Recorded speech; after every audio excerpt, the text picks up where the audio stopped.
Pardon? Voilà. Et à savoir que j'ai pas eu le mérite de le connaître, mais ça me suffit de connaître son épouse durant cette année qu'on est ici sur Ashkelon, d'entendre par l'association à dire tout ce qu'il a pu faire comme bonne action sur place.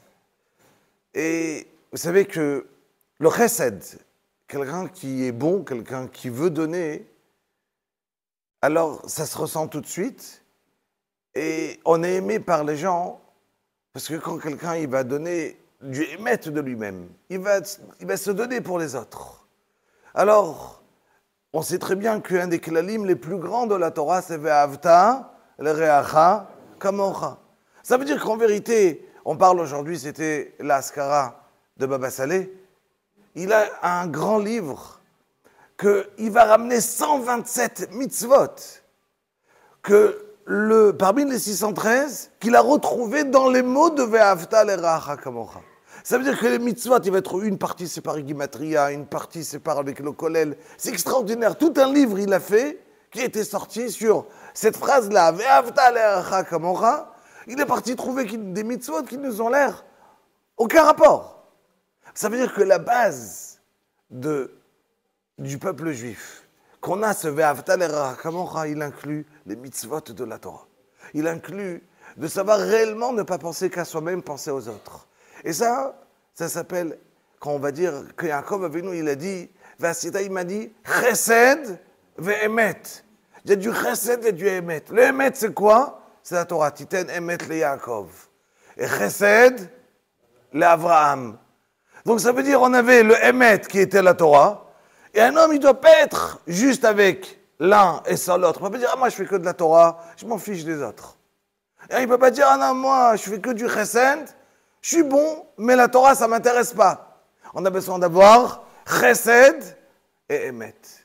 Et quand on a chesed et emet qui nous entourent, alors, effectivement, on arrive la vetach en haut, au lamaba.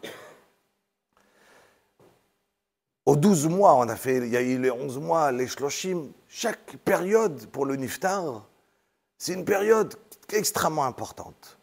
Il y a les shiv'a, même pas, il y a les 3 jours. Après, il y a les shiv'a. Au bout de 3 jours, il a un din précis. Au bout de 7 jours, il a un din précis. Au bout de 30 jours, il a un autre din. Après, il y a les 11 mois et les 12 mois. Et c'est la raison qu'on se retrouve ici pour faire l'Eilu Nishmato. L'Eilu Nishmat, ça veut dire faire monter la neshama du niftar. Parce que quelqu'un qui est niftar, il n'a plus de moyens de faire aucune mitzvah. Plus rien. Alors, qu'est-ce qu'il peut faire comme mitzvot? Parce que c'est pour ça qu'on l'appelle Omed. Quelqu'un qui est niftar, il ne peut plus bouger. Il s'appelle Omed, comme un malach. Un malach, il est debout.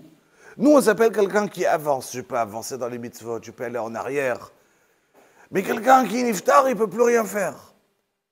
Où il s'est arrêté, il s'est arrêté. Le gars de Vilna, quand il est niftar, ces dernières minutes, il a pris son talit katan et il s'est mis à pleurer. Il a dit, je quitte un monde qu'avec quelques centimes, je peux m'acheter des milliers de mitzvot. Avec rien. Je l'ai mis sur moi le matin, je l'ai oublié toute la journée. Et avec quelques centimes, j'ai fait des milliers de mitzvot sans prêter attention, sans aucun effort. Et j'arrive dans un monde où avec des millions, je ne peux pas faire une seule mitzvah. Rien. C'est la raison que même les plus grandes sadikim, ils ne veulent pas quitter ce monde. Pourquoi ils ne veulent pas quitter ce monde? Au contraire, tu vas arriver en haut, tu auras le Gan Eden, tu seras récompensé sur tout ce que tu as fait. Oui, mais en haut, je ne peux plus faire aucune mitzvah. C'est fini. Le compteur, il est arrêté. Et quand on est dans ce monde-là, alors encore une mitzvah, il y a encore une mitzvah, il y a encore une mitzvah. Et les mitzvot qu'une personne elle a fait, il s'arrête à moins que ses actions à lui, ils ont continué. S'il a ouvert un endroit de chesed, une yeshiva, un endroit qu'il va faire pour aider les personnes qui sont dans le besoin, et on continue, les Ilu Nishmato, la personne qui est là, elle continue à distribuer des denrées, à réfléchir à cette personne, comment je vais pouvoir l'aider, et à écouter une autre personne. Et bien alors, grâce à cette personne qui a créé ce chesed là dans le monde, Ben, c'est ce qu'on appelle l'Eilui Nishmat. L'Eilui Nishmat, c'est pas seulement de venir et de prendre une bracha. Une bracha, c'est extraordinaire. Parce qu'on va faire une bracha, c'est pas le fait de manger qu'on se retrouve ce soir. Si on mange sans bracha, c'était rien l'Eilui Nishmat. Faut faire attention de bien faire la bracha, car c'est toute la bracha qu'on va faire ce soir, les brachot, le libud de Torah, c'est ce qui va s'appeler l'Eilui Nishmato. C'est ce qu'on va faire une bonne bracha avec la kavana, un limud, la tfila, le kaddish. Shit gadal vid kadash, le nom d'Akadosh Baruch Hu, le nom d'Akadosh Baruch Hu, il va grandir, il va s'agrandir. Parce que chaque juif qui disparaît, alors il y a un kiddush Hashem, le nom d'Akadosh Baruch Hu, il est moins sanctifié dans le monde. Alors pour combler ce manque, on va dire Idgadal vid kadash shemei rabba, que le nom d'Akadosh Baruch Hu, il va être sanctifié. C'est la raison qu'on va dire le kaddish. Parce qu'on a besoin de combler ce manque. Chaque juif, alors spécialement un homme comme Jacques, qui était un homme de chesed, un homme qui était, que la Gemara a dit, Gdola le gimam, shemekarevet, et arechokim, et alvavot, le fait de s'asseoir et donner à quelqu'un quelque chose. La Gemara raconte plein d'histoires dans Sanhedrin, c'est pas le moment, mais combien le fait, juste le fait de donner à l'autre, combien cette histoire, ça a pu sauver dans le klal d'Israël. Et chas v'shalom, quand ça n'a pas été donné, alors les catastrophes qui ont pu arriver dans le monde. Et comme je disais, dans le Olam HaEmet, on ne peut plus rien faire. Il y avait une histoire extraordinaire. Au temps du Maharsha. Le Maharsha, c'est à la fin de la Gemara, vous avez un pirouche extraordinaire sur la Gemara, et il y avait... Et lui, il était le dayan de sa ville. Et il y avait 2 juifs qui travaillaient dans le textile. Et voilà qu'il y avait le gouverneur, le paritz de la ville, qui était mort. Il avait laissé des entrepôts entiers de textiles. Et sa femme, elle a décidé de le vendre à un bon prix. Ces 2 juifs, un, il parlait très bien le polonais, l'autre, il parlait que le yiddish. Ils sont partis voir la femme du paritz, et ils lui ont dit, voilà, on veut acheter la marchandise. Donc, évidemment, il y en avait un seul qui parlait, celui qui parlait bien le polonais. La femme, au début, elle était un peu sceptique, elle avait entendu tellement de mauvaises choses sur les juifs. À la fin, elle a dit, ok, pas de problème, je vous vends. Ils se sont très bien arrangés, et ils ont vu que la charrette, qu'ils avaient chacun amené une charrette, la charrette qu'ils avaient amenée, elle n'était pas assez grande pour amener tout ce qu'il y avait là-bas sur place. Donc, celui qui parlait bien le polonais, il a dit, écoute, tu sais quoi, moi je reste ici pour garder tout ce qu'on a acheté et qu'elle ne regrette pas. Toi, tu prends la route, tu pars Bechazara dans le Kfar où on habite et tu ramènes une plus grande agala, une plus grande charrette, comme ça on peut prendre les textiles. Ok. Lui, il est resté là-bas sur place. Et pendant ce temps-là, il parle. Et la femme du paritz, elle est sympa. Et on papote, et on papote, et on papote. Et Torquedé de Varim, elle lui propose à boire quelque chose. Un peu de vin. Il y a une esser, ça sourd, après à manger. Et voilà que, entre-temps que lui, il est parti, il a eu le temps de passer la soirée avec elle. Tov, il revient, ils prennent les affaires, et ils prennent la route. Et là, il se dit, qu'est-ce que j'ai fait? Je suis fou. J'ai bu un peu de vin, la tête m'est montée, ça m'est monté à la tête. J'ai même pas fait attention à ce que j'ai fait, mais je suis fou, quoi, pour gagner un peu d'argent. Je voulais être sympathique. Mais j'ai raté mon lama-bas où je suis parti, qu'est-ce que je fais? Qu'est-ce qui va m'arriver? Il se met à pleurer dans la charrette. L'autre, son ami, lui dit, mais pourquoi tu pleures? On a fait un business de notre vie, là, on a gagné des millions. Tu sais qu'est-ce qu'on a gagné ici? L'autre lui dit, ouais, mais tu sais pas qu'est-ce que moi j'ai perdu. On a gagné dans ce monde, mais j'ai perdu mon lama-bas. Tu te rends compte? Il commence à lui raconter, j'ai bu du vin, et j'ai mangé après pas cachère, j'ai fait une avéra, j'ai pas fait attention. L'autre, il a vu qu'il avait tellement de peine. Il a dit, écoute, j'ai une idée pour toi. Quoi, tu n'aurais pas voulu aller? Tu regrettes tout le business? C'est simple. J'achète tout seul, je te reprends toute la marchandise pour moi avec la avéra. Allez, qu'est-ce que tu en penses? L'autre, il était tellement dégoûté de la Vera qu'il a fait, il a dit, ce business ne m'intéresse plus. Prends tout le business, tu me prends la Vera, ça y est, je l'ai oublié, c'est fini, elle est à toi. Lui, il a dit, il est fou, il est ma boule, il n'y a aucun problème. Il est d'accord de me donner le meilleur business de la vie, je le prends pour moi. Et la verra, comment on peut donner une avera à l'autre? Laisse tomber. Ok. Les années sont passées. Et le premier qui niftar, c'est celui qui a pris tout l'argent, tout le textile avec la avera. Il arrive en haut. Et évidemment, Din, Vereshbon, Akadosh Baruch Hu, il arrive Yom HaMishpat. Et il faut... Et on vient, on lui dit, voilà, tel jour et tel jour, tu as fait tel et tel avera, tu as bu du vin pas cachère, tu as mangé pas cachère, tu as fait l'avera ce soir-là. C'est moi, jamais. Il a oublié. Et c'est même pas lui, pour lui, il n'a jamais rien fait.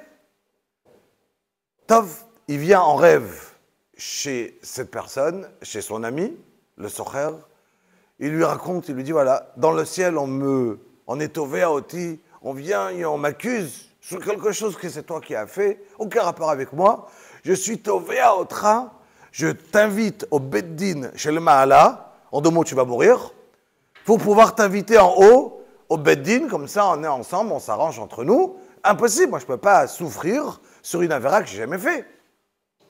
Lui, il se réveille, il se met à trembler, il court chez le rave de la ville, qui était le Maharsha. Et le Maharsha, il écoute, l'homme itragesh, tout va bien, aucun problème.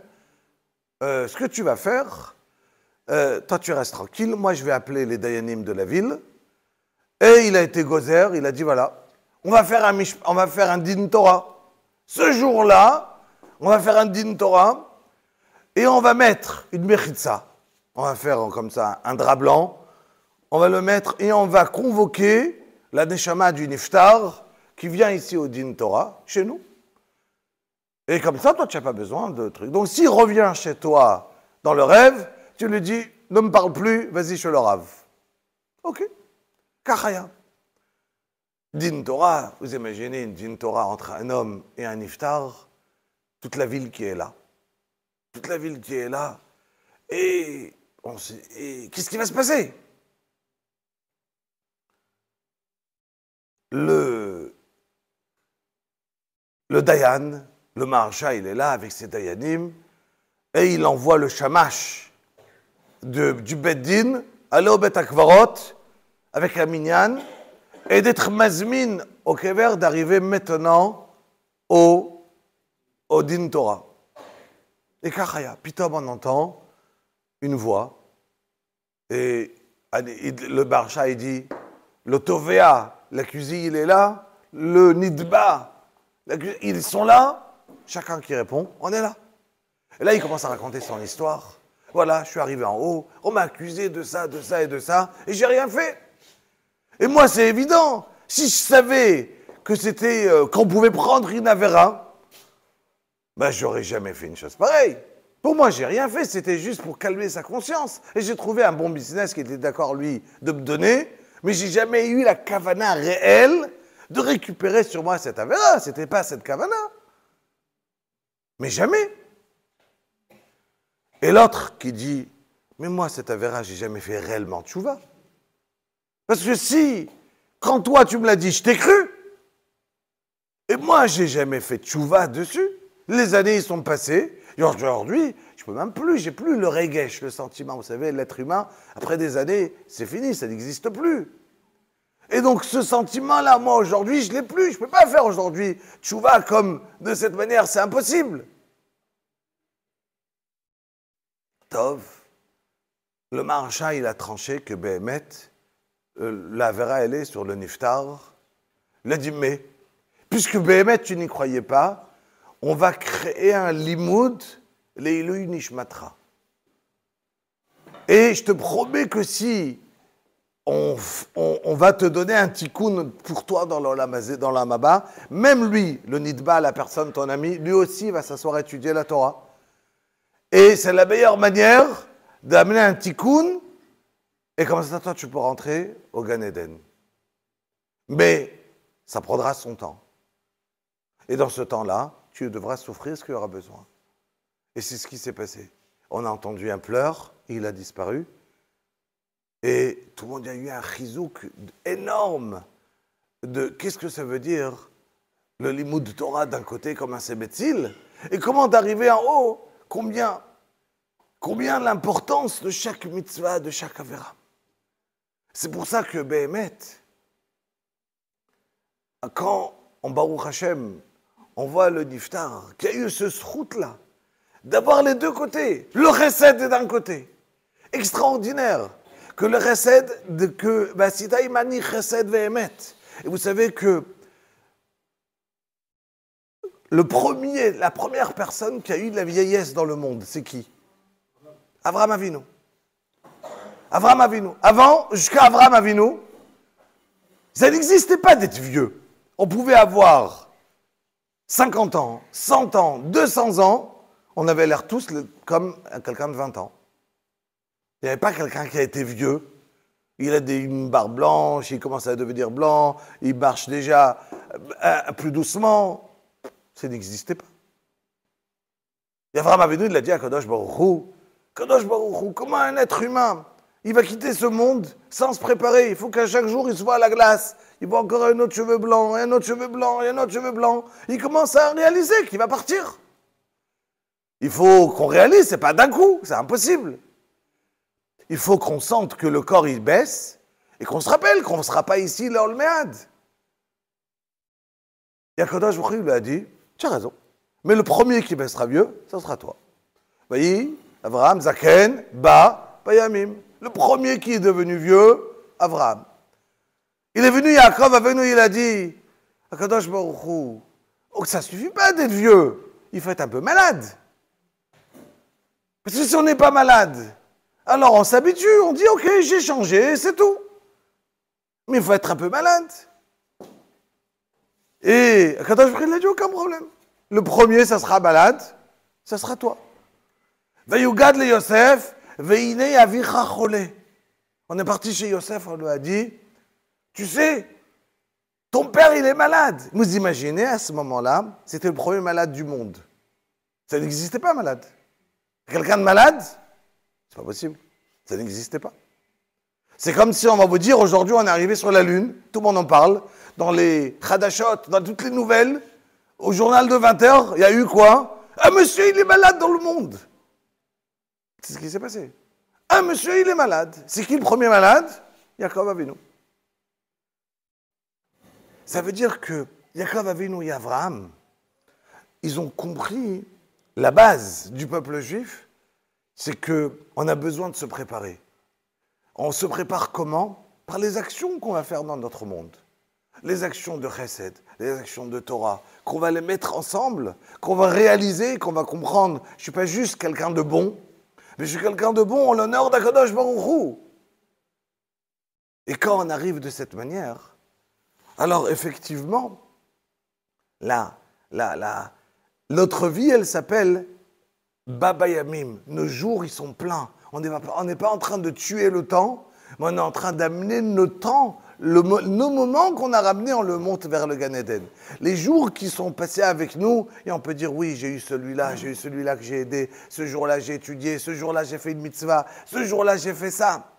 Et c'est ça qu'on appelle une vie bien remplie. Alors, Baruch Hashem, on a M. Jacques, que j'ai aimé sur sa tombe, qui a écrit « Un mensch », un homme qu'on pouvait le considérer comme quelqu'un qui a des bonnes bidotes, quelqu'un qui a une gentillesse, quelqu'un qui va refléter, qui va montrer une personnalité de quelqu'un qui est bon.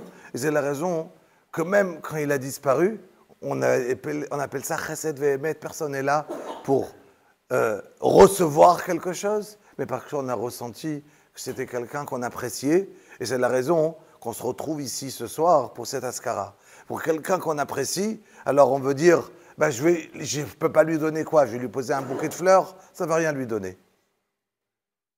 Qu'est-ce que je peux lui offrir? Une bracha, une tfila, un limud Torah, une mishnah, une gemara. Et là, Béhémet, c'est une manière de pouvoir faire l'Eloi Nishmato, Tehi Nishmato Tzura, Bitzror Chaim. Rabbi Hanania Makasha Omer, Ratzah Kodosh B'chol Zakot Israël, Lifirach Iba